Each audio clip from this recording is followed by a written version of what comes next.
रमैनी 72। नारी एक संसार ही आई, मान वाके बाप ही जाई। गोड़ न मूड़ न प्राण धारा, जामे भगर रहा संसारा। दिना सातले उनकी सही, बुध अद्भुत अचरज का कही। वाहिक बंधन करे सब कोई, बुध अद्भुत अचरज बढ़ हुई। मूस बिलाई एक संग कहू कैसे रही जाए, अचरज एक देखो संतो हस्ती सिंह ही खाए। इसीलिए साहब ने इस ग्रंथ का नाम रखा है बीजक। बीजक दुनिया में मैंने कोई ग्रंथ का नाम नहीं सुना है।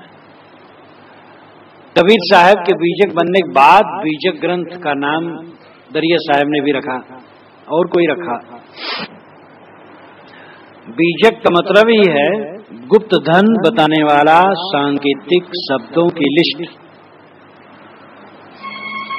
ऐसी लिस्ट, ऐसी पोथी जो गुप्त धन को बताए और सांकेतिक शब्दों में बताए, जो सब न समझ पाए। बीजक के कितने अंश ऐसे हैं कि महर्मी द्वारा ही समझा जा सकता है। अब ये पूरी रामायणी जो 4 पंक्तियों और एक साखी की है, अद्भुत कथन, अद्भुत है। माया का वर्णन है। नारी एक संसार ही आई, एक स्त्री संसार में आई, माया नवा के बाप ही जाई। उसकी माता नहीं थी, केवल बाप ने उसे पैदा किया था। ऐसी कोई नारी हो कि बाप पैदा किया हो और स्त्री ने न पैदा किया हो, ऐसी नारी आई। गोड़ न मूड़ न प्राण आधारा, उसके गोड़ नहीं था, मूड़ नहीं था और प्राण भी आधार नहीं था। जामे भवर रहा संसारा, लेकिन उसको देख करके पूरा संसार भभर गया, भयभीत हो गया। दिना सातले उनकी सही, 7 दिन उसी की सही लोग करने लगे। सही करना, हस्ताक्षर करना, प्रमाणित करना। बुध अद्भुत अचरज का कही। साहब कहते मैं कहां तक आश्चर्य करूं। बुध अद्भुत, बुद्धिमान और बुद्धिहीन दोनों उसी की बड़ाई में लग गए। वाहिक बंधन करे सब कोई उसी की वंदना करने लग गए। बुध अद्भुत अचरज का बढ़ हुई। लेकिन मूस बिलाई एक संग को कैसे रह जाए, चूहा और बिल्ली को एक साथ कैसे रहेंगे। अचरज एक देखो संतो हस्ती सिंह ही खाए। ऐ संतो, एक आश्चर्य देखता हूं कि हाथी सिंह को खा रहा है। ये इसका अर्थ है। और इसका अर्थ करके ऐसे छोड़ दे तो कुछ पल्ले आने वाला नहीं। नारी कल्पना है, इच्छा है। इच्छा रूप नारी अवतरी, ताश नाम गायत्री धरी। दूसरी रविनी में इच्छा रूपी नारी अवतरी। किसने अवतरण किया उसको? जीव रूप एक अंतर बासा, अंतर ज्योत कीन पर कसा। जीव रूप में सबके अंदर में बसा हुआ चेतन तत्व है। इच्छा रूप नारी अवतरी, उसने इच्छा रूपी नारी को जन्म दिया। बीजक में और इसकी कसौटियां हैं। ऐसा कुछ विद्वान ऐसा मान लिए हैं। कबीर मस्त मौला संत थे तो जो जवाया कह दिया ऐसी संगत नहीं बैठती। अब ऐसा वो नहीं कहे कि अर्ध विक्षिप्त थे इसलिए उठ पटांग कह दिए, लेकिन ये कहे कि मस्त मौला संत थे, जब जहां आए जैसे कह दिए, इसलिए संगत नहीं बैठती। अब संगत बैठाने की उनकी समझ ही नहीं है, तो समझते हैं कि उन्होंने असंबद्ध कह दिया है। साहब ने माया को नारी शब्द से व्यक्त किया है और उनकी माया कबीर साहब द्वारा व्यक्त की गई माया न तो किसी ईश्वर की शक्ति है और न अनिर्वचनीय है, न अघटित घटना पटीसी है, न दुरत्या है। ईश्वरवादी कहते हैं कि माया ईश्वर की शक्ति है, इसलिए ईश्वर ही चाहे तो उससे बचावे और हमारे में कोई बल नहीं है। ब्रह्मवादी कहते हैं माया अनिर्वचनीय है, उसका निर्वचन कथन नहीं हो सकता है। वो अघटित घटना पटीसी है, जो घटना न घटे वो घटा सकती है। दुरत्या है, उसका तरना असंभव है। कबीर साहब कहते हैं कि माया मन का मोह है, मन की इच्छा है, मन की कल्पना। इच्छा और कल्पना, इच्छा की पूर्ति के लिए कल्पना उठती है, दोनों माया का रूप है। सुख पाने की इच्छा विषयों से, और विषयों में जब सुख की तृप्ति पूर्ति नहीं हुई तब देवी देवताओं में अलग ईश्वर परमात्मा खोजने की बात, अलग स्वर्ग धाम मोक्ष धाम खोजने की बात। ये सब चाहे वो 5 विषय हो, चाहे देवी देवता हो, चाहे ईश्वर ब्रह्म हो, वो सब से केवल सुख पाने की इच्छा है, और उस सुख पाने की इच्छा के पीछे कल्पना उदय होती है। तो कल्पना से मन में विस्तार बनता है। माया यही है, इच्छा और कल्पना। इस पर नियंत्रण करना माया से ऊपर उठ जाना है। इच्छा, साहब कहते इच्छा के निर्माता तुम हो, ईश्वर की माया नहीं है, तुम्हारी माया है। कोई बीड़ी पीने लगा, बीड़ी पीने का मोह कर लिया, क्या ईश्वर ने उससे बीड़ी पिलवाया है? तो स्वयं उसने पिया है, स्वयं उसकी गलती है। किसी नर या नारी से मोह कर लिया, अब उसको देखे बिना, उससे मिले बिना रहा नहीं जाता है। ये माया किसने बनाई? किसी ईश्वर ने बनाई, ब्रह्म ने बनाई, कि उस जीव ने बनाई? उस जीव ही ने बनाई, मनुष्य ने ही बनाई। तो माया जिससे तुम परेशान हो, वो माया ना तो किसी ईश्वर ने बनाई है, और उस माया को न तो किसी ब्रह्म ने प्रकट किया है, न किसी देवी देवता की बनाई माया है, और न वो स्वयंभू है। वो माया तुम्हारे मन की कल्पना है। इसलिए तुम उस माया को मिटा सकते हो। इस प्रकार कबीर साहब की इस परिभाषा में साधक के लिए पूर्ण संबल है कि वो माया मिटा सकता, पहचाने उसके मन का मोह माया है, उसके मन की इच्छा माया है, और इच्छा माया है, और इच्छा की पूर्ति के लिए कल्पना, ये दोनों अभिन्न नहीं है। तो एक नारी आई संसार में, इच्छा और कल्पना आई। माता ने उसको नहीं पैदा किया, केवल पिता ने पैदा किया।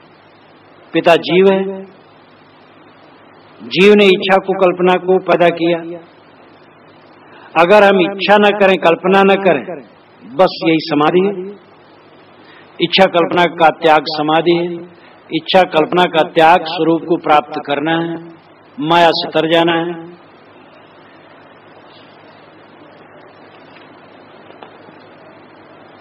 श्री निर्मल साहब ने कहा है, निस्वरूप को भूल पड़ा जो, माया तुम्हें प्रतीत हुई। निस्वरूप पर लक्ष्य गया तो खोजो माया कहां गई।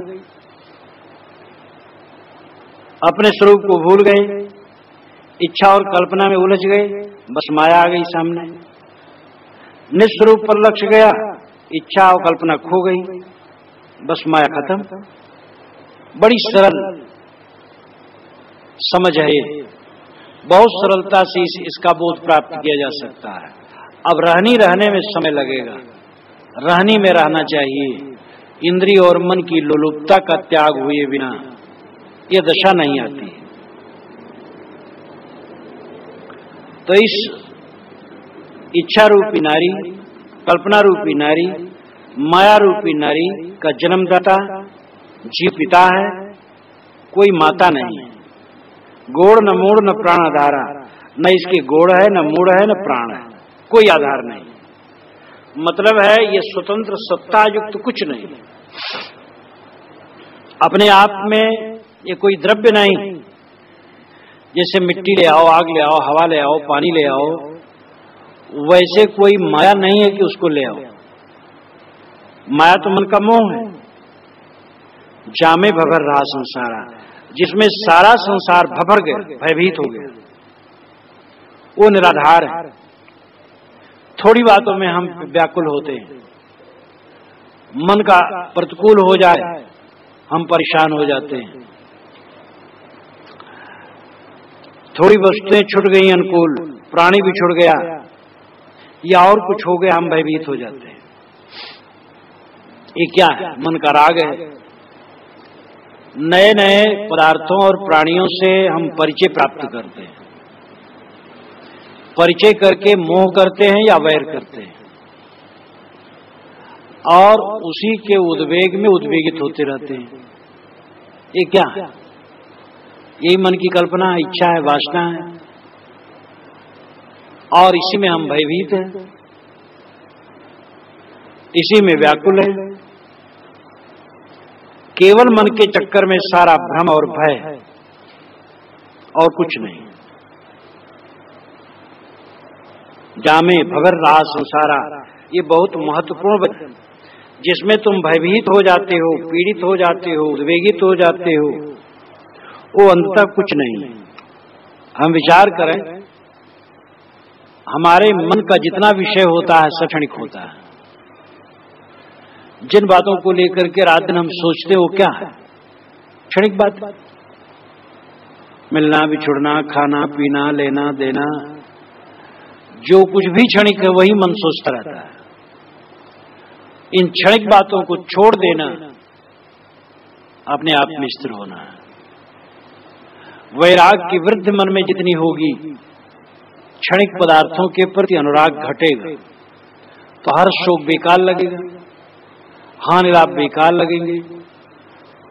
हानि लाभ दो दें कि झूठे, निज को जानी अमरते, दो रणधीर परस्पर भिड़ते।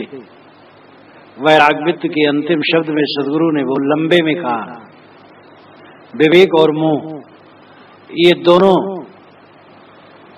सम्राट आपस में लड़ रहे हैं। तो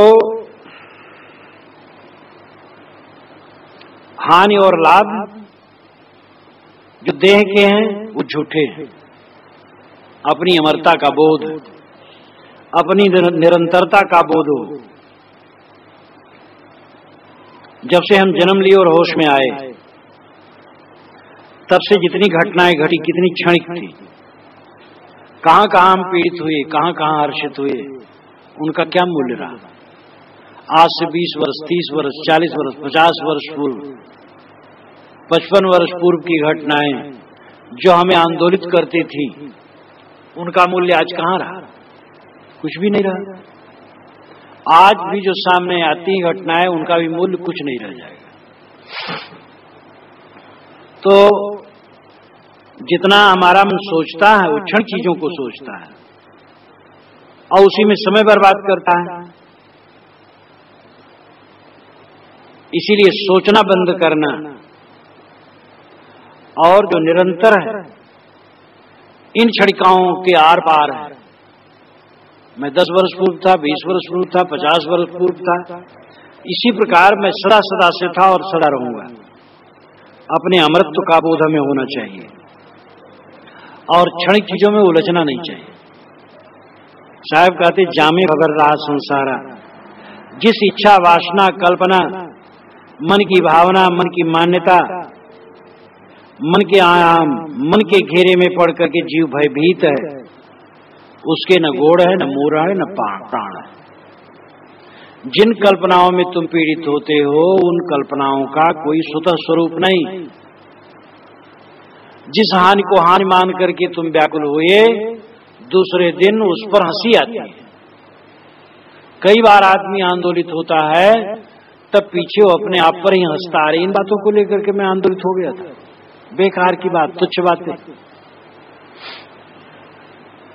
जामे भवर रहा संसारा, दिना सातले उनकी सही। बुद्ध अद्भुत अचरज का कह। साहब कहते, मैं क्या आश्चर्य कहूं।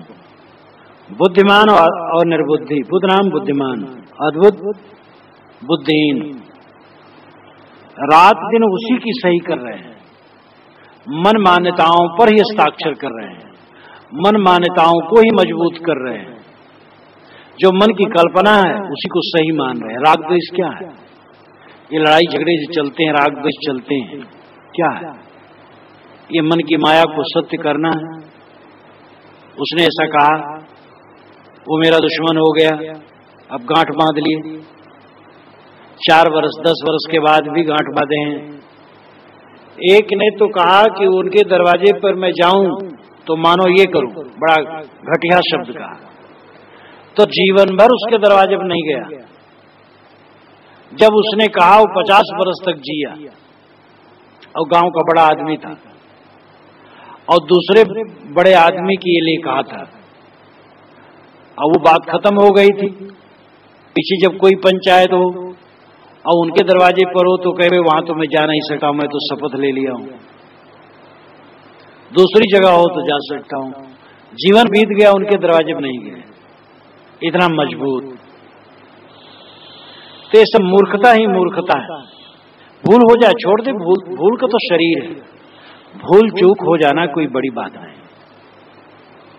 बड़ी भूल न होना चाहिए, होनी तो छोटी भी भूल नहीं होना चाहिए, लेकिन छोटी मोटी भूल हो सकती है। अब एक साधक है, वो कोई डाका डालने थोड़े जाएगा, लेकिन छोटी मोटी भूल जो करता है वो न करे। हो गई तो उतने गिलान करे कि फिर ऐसे न हो। अब इतनी गिलान में न पड़ जाए कि गिलान करते करते वो कमर पकड़ करके बैठ जाए। तो दिना सातले उनकी सही, 7 दिन 7 दिन निर्धारित हैं, वही घूम घूम करके आते हैं रविवार से शनिवार तक। एक बात को समझाने के लिए ये सब दिनों का निर्धारण है, तिथियों का निर्धारण है। तो 7 दिन का मतलब है सब दिन। सब दिन मन की मान्यताओं पर ही सबका हस्ताक्षर हो रहा है, सबकी सही हो रही है, सब उसी को प्रमाणित कर रहे हैं। राग है तो मजबूत है, द्वेष है तो मजबूत है, काम भोग है तो मजबूत है, क्रोध है तो मजबूत है, ये मेरे हैं, ये मान्यता है तो मजबूत है, ये दुश्मन है, ये मान लिया तो भी मजबूत है। साहब कहते न उसके गोड़ है, न मूड़ है, न प्राण है, कुछ नहीं है, और झूठे झूठ तुम उसमें हैरान हो, अंधकार में भटक रहे हो, बेकार में। वाहिक बंधन करे सब कोई, साहब कहते सब कोई उसी की वंदना कर रहे हैं, मन मान्यता की। ये देवी देवता की वंदना क्या है? मन मान्यता वंदना है। अगर ईश्वर अलग ईश्वर परमात्मा पुकार रहे हैं, मन मान्यता की तो वंदना है। जहां तक मन से माना जाए सब मन की कल्पना है, और उसी की वंदना रात दिन लोग कर रहे हैं। बुद्ध अद्भुत अचरज बड़ हुई, बुद्धिमान निर्बुद्धि सब उसी की कल्पना की वंदना करते हैं। साहब कहते मुझे बड़ा आश्चर्य होता है कि निर्बुद्धि आदमी करता है, बुद्धिमान जो अपने को मानते वो कैसे कर रहा है। निर्बुद्धि आदमी राग द्वेष करे, बुद्धिमान भी राग द्वेष कर रहे हैं।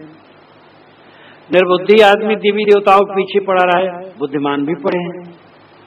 जो बोलता नहीं, डोलता नहीं, मक्खी भी अपनी हाँक नहीं सकता, उस पत्थर की पिंडी के सामने पढ़े लिखे लोग नाक रगड़ते हैं, भोग मोक्ष मांगते हैं।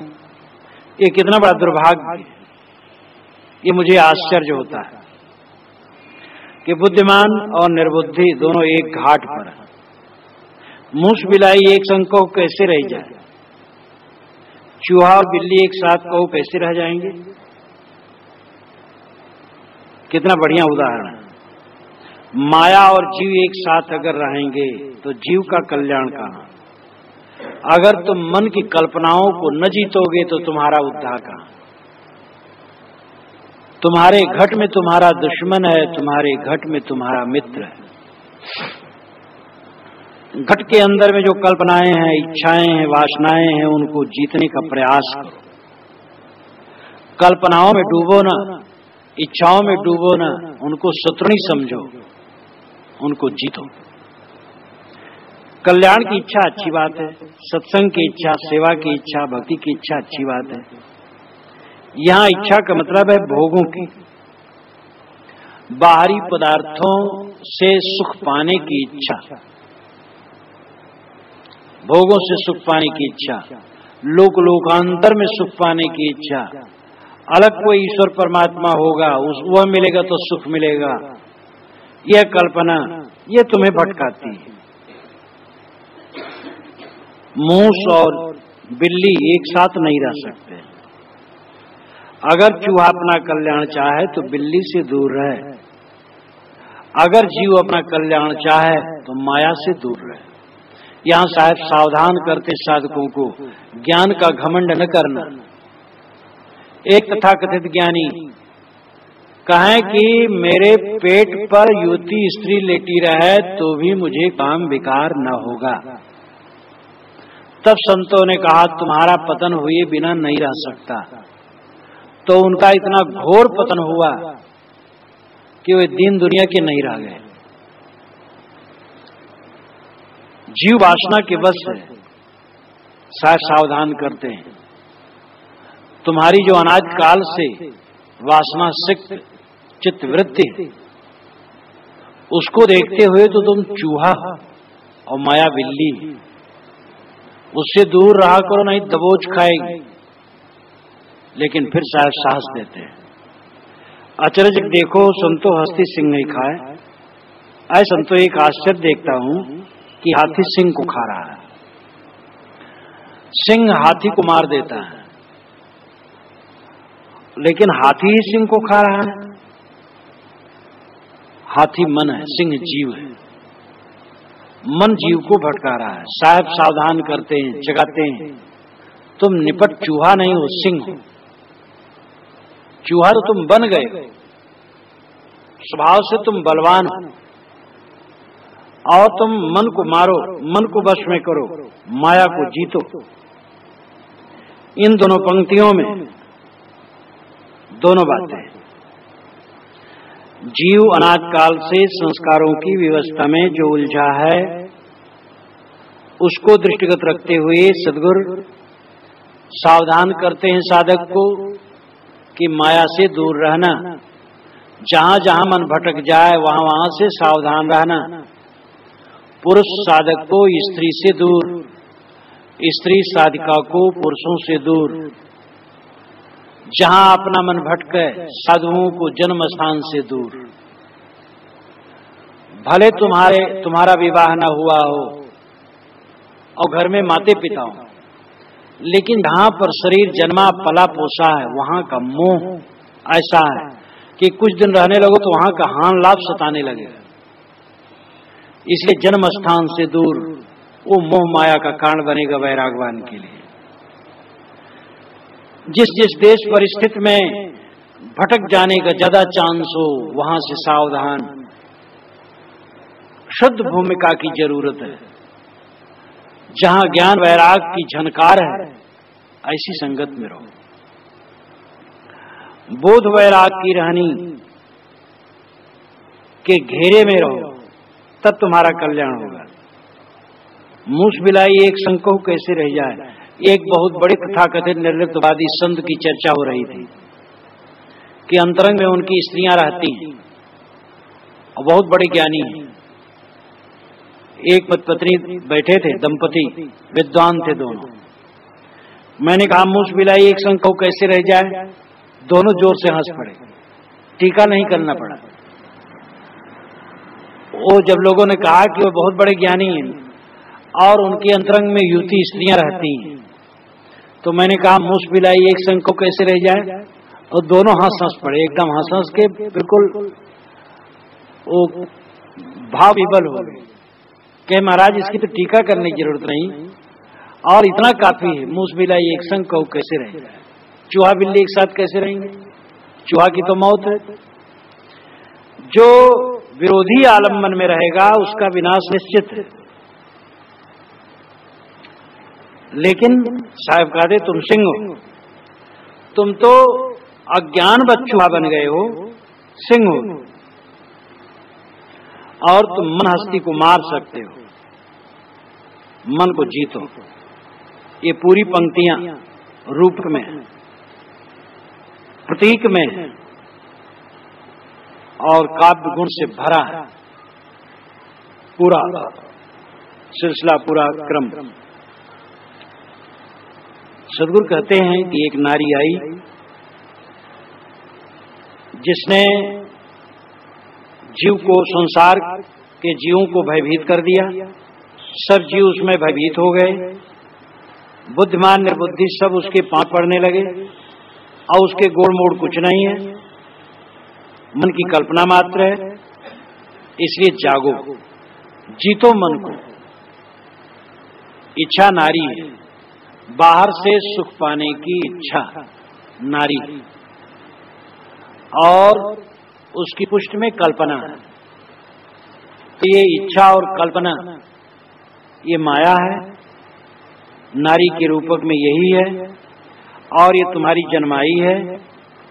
तुम इसके पिता हो, तुम इसको न जन्माओ, तुम इसको मार दो, विजयी हो जाओ, सर्वतंत्र स्वतंत्र हो, यही तुम्हें करना चाहिए।